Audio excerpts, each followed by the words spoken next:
Na hii ni Mnyalu TV. Klabu ya Young Africans imetoa tamko lake rasmi kwa mara ya kwanza baada ya mchezo uliotakiwa kupigwa siku ya jana kuahirishwa kwa Mkapa.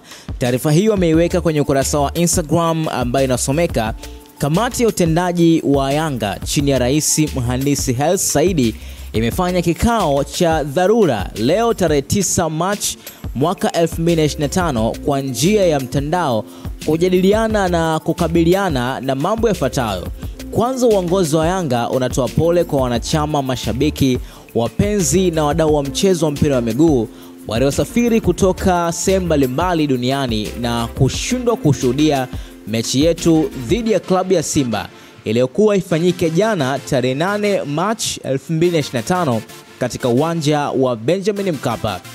Klabu ya Yanga ilifanya maandalizi yake yote ya mchezo kama inavyoelekezwa kwenye kanuni, ikiwemo kushiriki kwenye kikao cha maandalizi ya mechi MCM kilichofanyika tarehe 7 Machi 2025 saa 8 mchana kwenye hoteli ambayo ameitaja hapo jijini Dar es Salaam.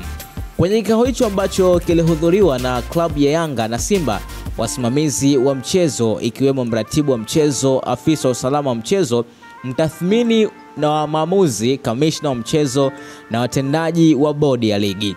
Klabu ya Simba haikutoa taarifa ya kutaka kutumia uwanja wa Mkapa siku moja kabla mchezo husika kwa ajili ya kufanya mazoezi kama kanuni inavyoruhusu. Katika hali ya kushangaza, usiku wa tarehe 7 Machi 2025, klabu ya Simba iliwasili katika uwanja wa Benjamin Mkapa ikiwa na magari kadhaa kwa ajili ya kufanya mazoezi, huku akifahamu hakuwa wamefuata taratibu za kupata haki yao ya kikanuni kama ilivyoainishwa kwenye taarifa ya bodi, ikiwemo kuleta ombi hilo kwenye MCM, kuwasiliana na msimamizi wa mchezo, meneja uwanja wala timu ya mwenyeji ambayo ni Yanga. Mamlaka ya uwanja ilikataa kuwaruhusu kuingia ndani ya uwanja kwa sababu hakukuwa na taarifa wala maandalizi yoyote yaliyofanywa kwa ajili yao. Na baada ya kuwepo kwa sintofahamu hiyo, klabu ya Simba iliamua kuondoka uwanjani hapo usiku kwa mkia siku ya mchezo tarehe 8 Machi 2025. Klabu ya Simba ilitoa tamko rasmi la kugomea mchezo huo kwa kigezo cha kutopata nafasi ya kufanya mazoezi kwenye uwanja wa mechi, huku akielewa dhahiri kwamba hawakuwa wameleta taratibu.